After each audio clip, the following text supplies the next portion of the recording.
우리가 살아가는 이 세상에는 많은 갈등이 있죠. 그리고 갈등이 어느 정도 고조되면 많은 다툼들이 일어나게 되어 있습니다. 그러다 보면 우리가 말다툼을 하기도 하고 몸싸움을 하기도 하고 또 주먹다짐을 할 때도 있습니다.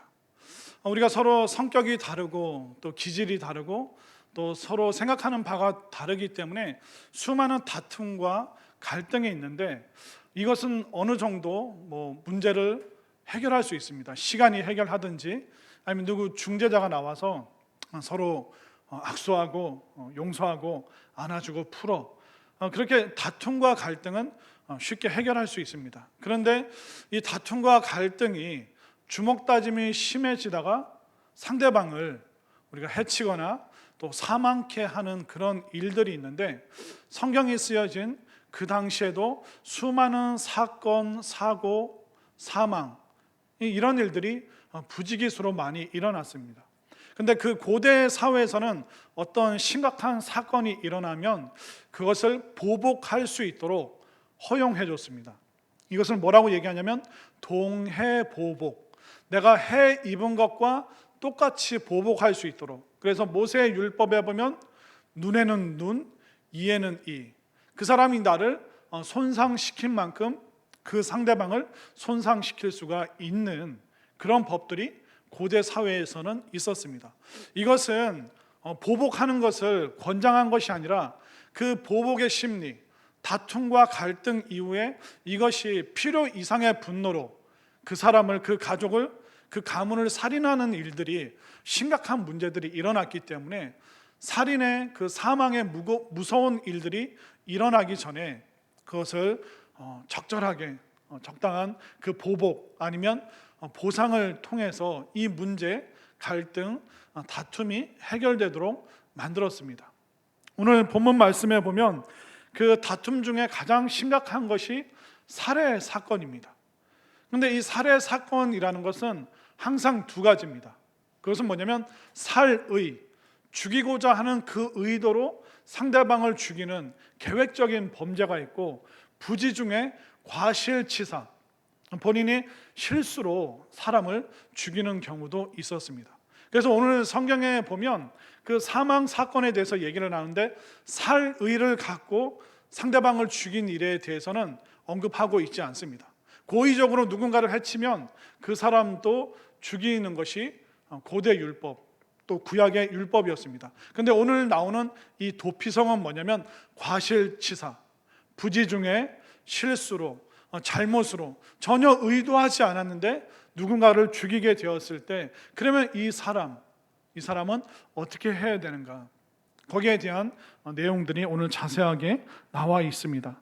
그래서 살인 사건은 항상 두 가지예요. 의도적이었느냐 아니면 의도성이 없는 실수였느냐.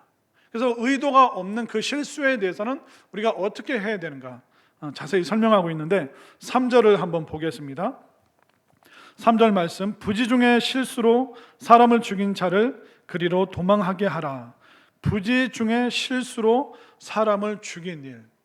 그래서 신명기 19장 말씀을 한번 볼까요? 신명기 19장 말씀에 보면 예를 들면 어떤 식으로 사람이 실수로 사람을 죽일 수 있는가, 어떤 과실치사의 일이 있는가. 예를 들면 19장 5절입니다. 함께 읽겠습니다. 시작. 가령 사람이 그 이웃과 함께 벌목하러 산림에 들어가서 손에 도끼를 들고 벌목하려고 찍을 때 도끼가 자루에서 빠져 그의 이웃을 맞춰 그를 죽게 한과 같은 것이라. 이런 사람은 그 성읍 중 하나로 도피하여 생명을 보존할 것이니라. 이것이 바로 과실치사입니다. 고의성이 없는, 열심히 일하는 중에, 옛날에는 도끼나 나무 자루가 그렇게 정교하지 않았기 때문에 그게 빠져나가면서 그냥 옆에 떨어지면 괜찮은데 옆에 일하고 있던 그 동료를 해치게 되는 그런 일이 생겼는데, 그러면 그 고대 사회에서는 동해보복, 저 사람이 도끼로 우리 가족을 죽였다. 그러면 이 피해 보복자라는 이름으로 이 죽은 사람의 가족이 한 명이 내가 저 사람 죽이겠다 하면 여기에 대해서 개입할 수가 없었습니다. 그러나 이것은 누군가를 죽이고 또 그러면 또 과실치사를 일으킨 사람이 죽게 되면 그 가족 중에서 또 피해 보복자가 또 나와서 또 누군가를 죽이게 되고, 이런 것들이 계속 악순환 되다 보니까 이것을 끊기 위해서 구약 성경에서는 도피성이라는 이 제도를 신명기 말씀, 민수기, 레위기, 그리고 오늘 여호수아 20장 말씀에도 이 도피성에 대해서 지금 자세히 나오고 있습니다. 그러면 예를 들면 과실치사가 무엇인가? 이 과실치사는 본인이 주의했음에도 불구하고 그 사건이 일어날 수밖에 없는 일들. 예를 들면 전철 그 기관사가 이제 쭉 이제 선로를 타고 이제 정차역에 들어오고 있는데 갑자기 누군가가 그 선로로 팍 뛰어들면 어떻게 됩니까? 그 기관사가 그 전철을 브레이크를 밟아도 가던 힘이 있기 때문에 어쩔 수 없이 사고가 날 수밖에 없습니다. 전방을 주시하고 있었지만 불가항력적으로 이런 일이 일어났을 때는 살해 의도가 없었기 때문에 그 일에 대해서 무죄라고 선언을 해줍니다. 그러나 모든 사고가 다 과실치사는 아닙니다.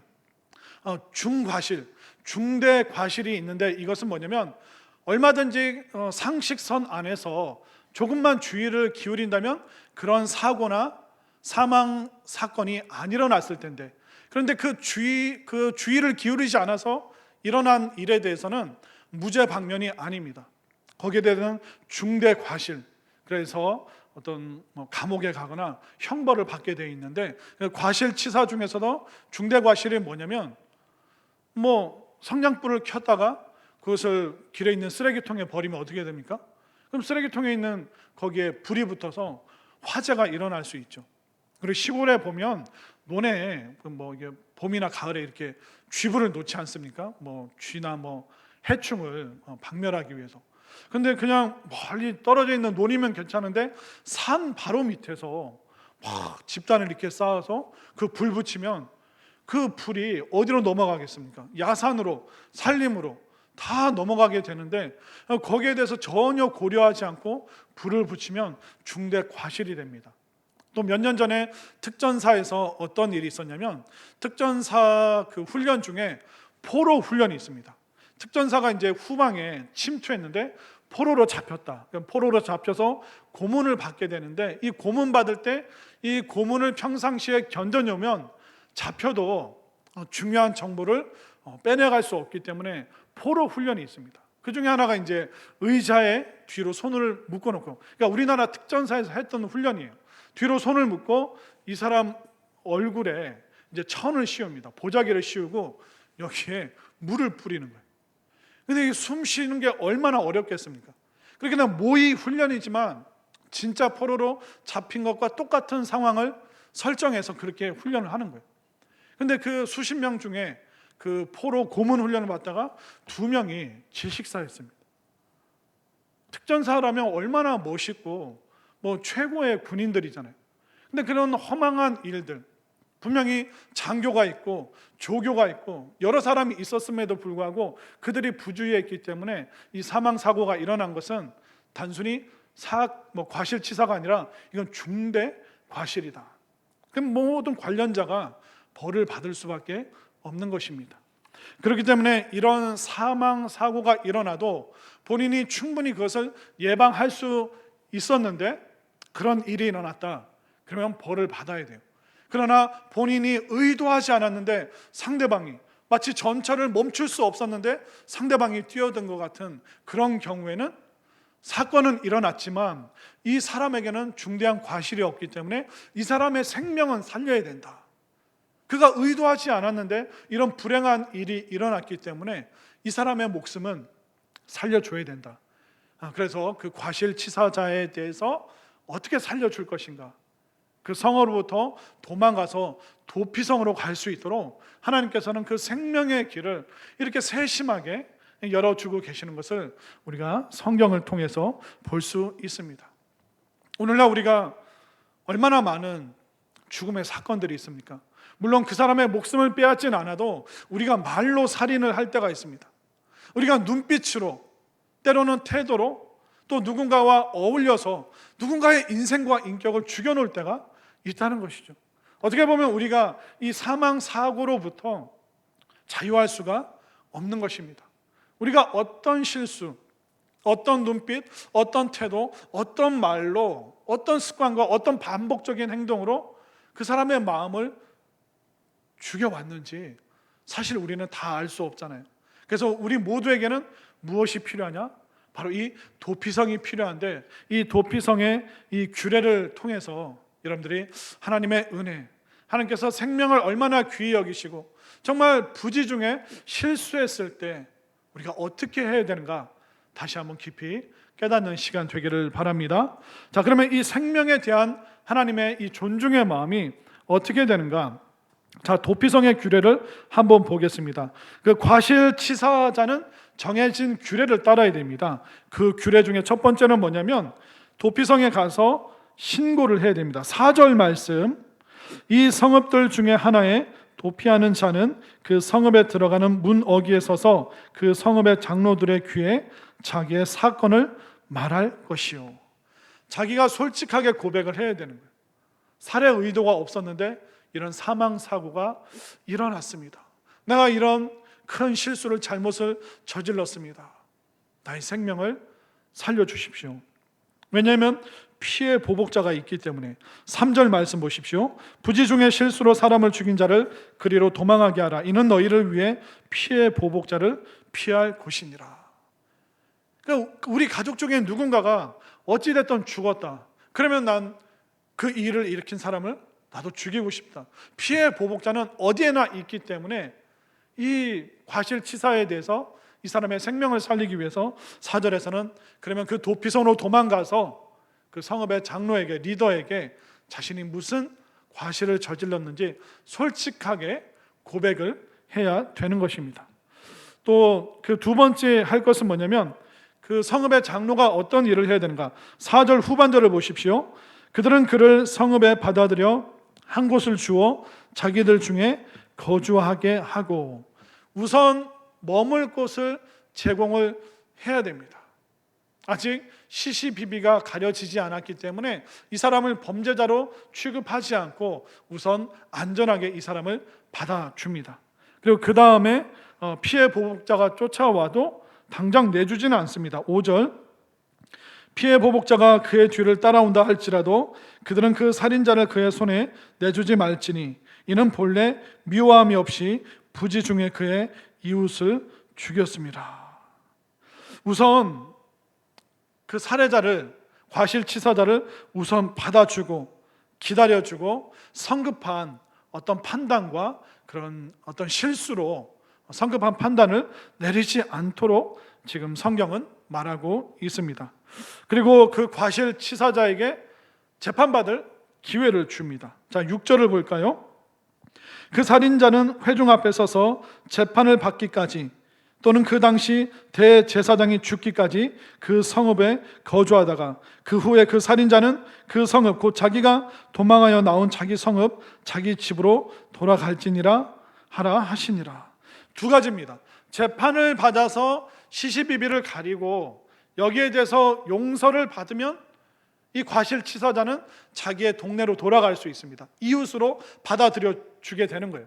그러나 재판을 했음에도 불구하고 이 피해 보복자가 아니다, 용서할 수 없다, 그러면 이 과실치사자는 그 성읍의 제사장이 죽을 때까지 그 성읍에서 나갈 수 없습니다.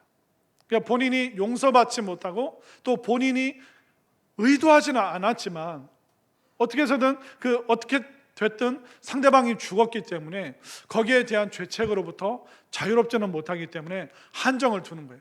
용서받지 못했다면 이 성읍에서 제사장이 죽을 때까지, 그게 5년이 될지 10년이 될지 40년이 될지 50년이 될지 알 수는 없어요. 그러나 그 대제사장이 죽기까지 그 성읍에서 머물 수밖에 없는, 그러나 생명을 보존하게 하는 그 은혜 아래 이 사람이 머물 수가 있는 것입니다. 이것이 바로 하나님께서 제정해 놓으신 과실치사자를 향한 그 생명의 보호를 위한 하나님의 굉장히 합리적이고 또 합당한 방법입니다.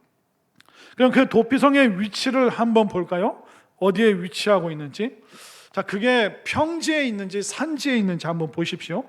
7절과 8절.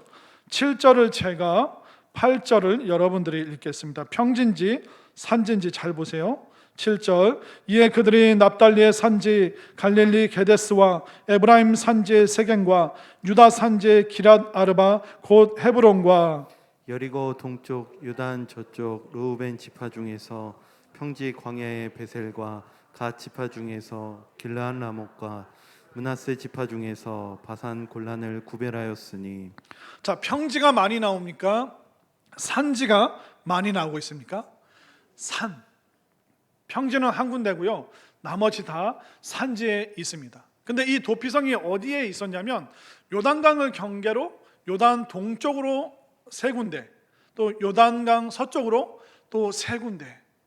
그러니까 각 지역의 정중앙에 어디서든 어떤 장소에서든 달려가면 비슷한 위치에 그 도피성이 있도록, 그리고 대부분 산지에 있었습니다. 평야 지대면 평지에 있었지만 대부분이 이스라엘이 산지이기 때문에, 산지면 어떻습니까?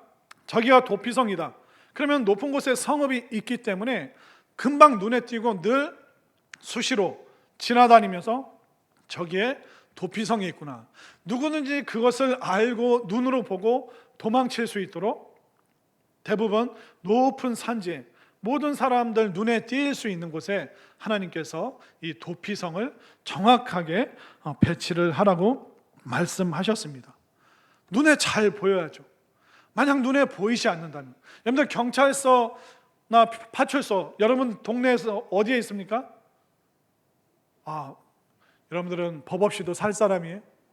여러분들 위험하면 당장 뛰어갈 파출소나 경찰서가 어디 있는지 아실 거예요. 그리고 수시로 그 경찰차로, 순찰차로 계속 순찰을 돌죠. 왜? 또 순찰차는 금방 눈에 띄고 파출소도 파란색, 흰색, 그걸로 금방 눈에 띄도록 만들었습니다.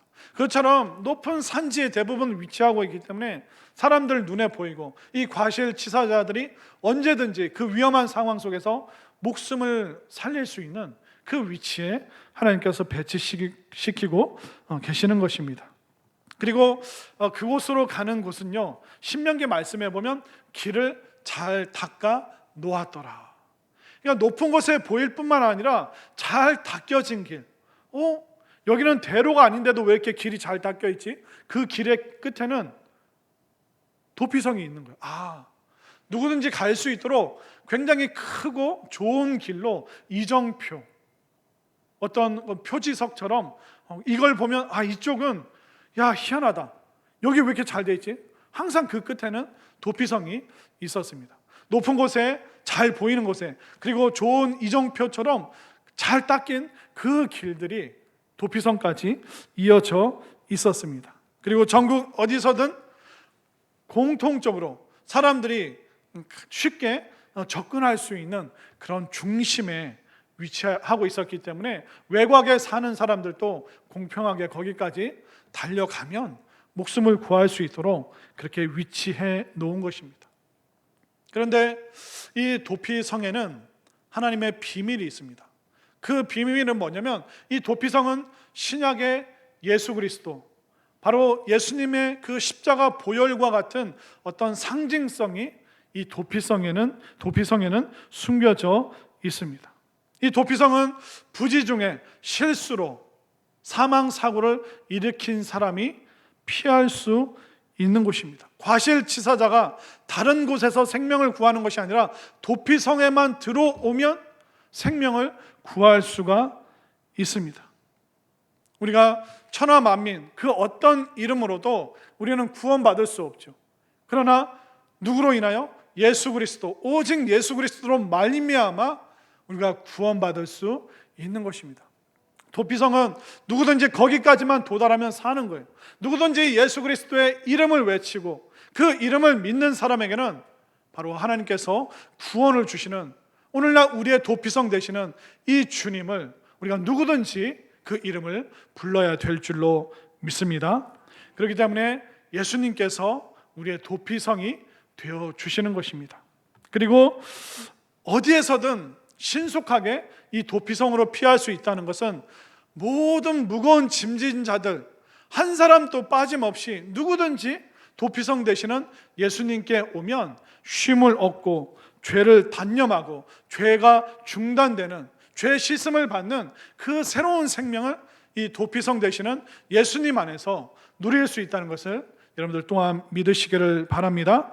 그리고 이 도피성은 유대인이나 이방인이나 나그네나 외국인이나 차별이 없어요.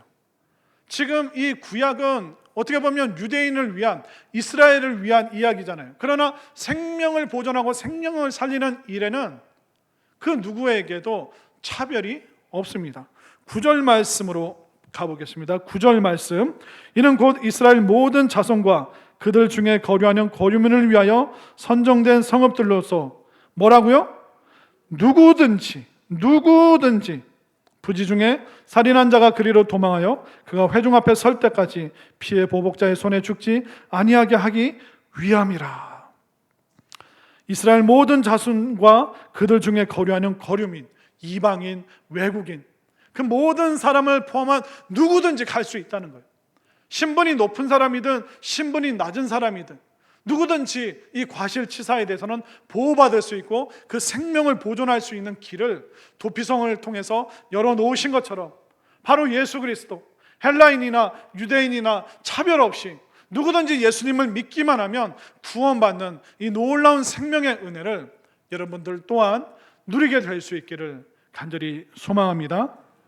그리고 이 그 도피성에 또 독특한 게 뭡니까? 대제사장이 죽고 나서는 내가 자유함을 누릴 수가 있습니다. 6절을 다시 한번 볼게요. 6절 말씀. 그 살인자는 회중 앞에 서서 재판을 받기까지 또는 그 당시 대제사장이 죽기까지 그 성읍에 거주하다가 그 후에 그 살인자는 그 성읍, 그 자기가 도망하여 나온 자기 성읍, 자기 집으로 돌아갈지니라. 기준이 뭐예요? 대제사장이 죽기까지. 대제사장이 죽고 나면 생명을 보존한 너희는 자유할 수 있다. 예수님이 누구세요? 우리의 왕이시요 또 우리의 선지자시고 우리의 대제사장인 줄 믿으시길 바랍니다. 우리의 대제사장이신 예수님께서 우리를 위하여 죽으셨을 때 우리는 어떤 자유를 얻습니까? 그 죄의 책과 그 죄의 모든 율법 아래서부터 우리는 자유를 얻는 거예요. 대제사장의 죽음으로 과실치사자가 자유를 얻는 것처럼 신약의 예수님께서, 대제사장 되신 예수님께서 우리 위하여 죽으심으로 말미암아 우리는 뭘 얻었습니까? 자유를. 이 과실치사자와 같은 우리가 자유를 얻게 되는 이 놀라운 은혜가 바로 이 도피성의 비밀이라는 것을 여러분들 깨달으시기를 바랍니다. 그리고 도피성의 문은 항상 열려 있었어요. 대부분의 성읍들은 밤이 되면 문을 닫습니다. 그러나 이 도피성은 365일 24시간 언제나 문이 열려 있었습니다. 왜냐하면 사망사고가 낮뿐만 아니라 새벽에도 밤에도 일어나기 때문에 아이고 걸음아 나 살려라. 누구든지 이 도피성으로 와서 고백만 하면 그 도피성에서 받아주는 거예요. 항상 이 생명의 문은, 도피성은 열려 있었습니다. 이 예수님의 이 놀라운 생명의 사건, 이 복음은 닫혀 있습니까? 열려 있습니까? 언제나 열려 있는 것이죠. 누구든지 예수님을 믿기만 하면 밤에 믿든 낮에 믿든 새벽에 믿든 누구에게는 이 구원의 문은, 예수님의 생명의 문은 활짝 열려 있다는 것을 여러분들 확실하게 믿으시기를 바랍니다. 왜냐하면 예수님께 오는 사람은 예수님께서 절대로 어떤 사람도 내치지 않으십니다. 이것이 바로 도피성의 은혜고, 또 이 도피성은 신약의 예수님을 상징하는, 그래서 우리가 구약을 이해하면 신약 말씀을 이해할 수 있고, 또 우리가 신약의 예수님을 보면 구약의 모든 그 율법의 말씀이 어떤 의미인지 우리가 은혜로서 다 이해할 수 있는 것입니다. 그렇다면 오늘 우리 헌신을 다짐하는 우리 육려전도회와 또 이 예배를 드리는 여러분들은 어떤 역할을 해야 될까요? 그것은 바로 도피성을 향한 이정표, 표지판과 같은 그 역할을 여러분들이 꼭 감당해 주시기를 바랍니다. 오늘날 코로나 상황 속에서 교회가 욕먹는 일들이 참 많습니다. 근데 교회에 대한 비난은요, 90년대에도 있었고 80년대에도 있었고 항상 있었습니다. 에헤이, 교회 다니는 사람들이 쯧쯧쯧, 교회가 저러면 쓰나, 우리는 부족합니다. 연약합니다. 그런데 우리의 역할이 무엇이냐? 바로 도피성 되시는 예수님을 가르키는 바로 그 표지판과 이정표예요. 그런데 이 도피성을 가리키는 이 이정표가 넘어져 있다면, 저쪽 숲에 들어가 있다면, 아니 안 보이는 땅에 묻혀 있다면 그 사람들이 도피성으로 갈 방법이 없는 거예요. 물론 오늘날 교회가 연약함이 있습니다. 잘못한 부분들이 있어요. 그러나 세상 사람들이 예수님 믿는 사람을 비난하지 예수님을 비난하는 사람은 하나도 없어요. 그렇다면 우리가 오늘날 해야 될 역할이 무엇이냐? 나는 부족하지만, 좀 때가 타고 좀 지저분하고 좀 휘어져 있지만, 그러나 나는 예수님을 향한 그 이정표, 그 역할을 나는 반드시 하리라, 이 다짐이 여러분들에게 있기를 바랍니다. 사람들이 왜 교회를 욕할까요? 왜냐하면 종교의 마지막 희망, 사람이 기댈 수 있는 그 마지막 희망의 영역이 교회라고, 예수님이라고 생각하는데, 예수님 믿는 사람들이 너무나도 실망스러운 모습을 보이기 때문에, 안타깝기 때문에, 당신들이 우리의 소망이 되어주고 당신들이 우리의 희망이 되어줘야 되는데, 교회 다니는 당신들이 도대체 무엇합니까? 사람들이 도피성을 비난하는 것이 아니라 이정표의 역할을 왜 안 해주십니까? 오히려 그들은 한탄하면서 오늘날 교회를 비난하는 것입니다. 그것은 뭐냐면, 우리에게 그 이정표의 그 표지판의 역할을 좀 해주시면 안 됩니까? 그 호소가 그들의 비난 속에는 들어있다는 것입니다. 그럼 우리가 이 이정표의 역할을 하려면 어떻게 해야 될까요? 제가 기회를 드렸잖아요. 주일날, 이번 주 토요일날 뭐가 있다고요? 오후 3시에 비대면 전도 모임이 있죠. 융려전대, 그게 부담이 될까요? 안 될까요? 오늘 수요일날 헌신을 다짐했는데 우리 융려전대가 토요일날 안 나오면 어떻게 될까요? 못 오신다고요? 결혼식 있어요? 본인 결혼식 아니면 참석하세요. 융려전대 아멘인가요? 아멘인가요? 이분들 이따 못 나가게 하세요. 부목사님들 다 붙잡아 놓으세요.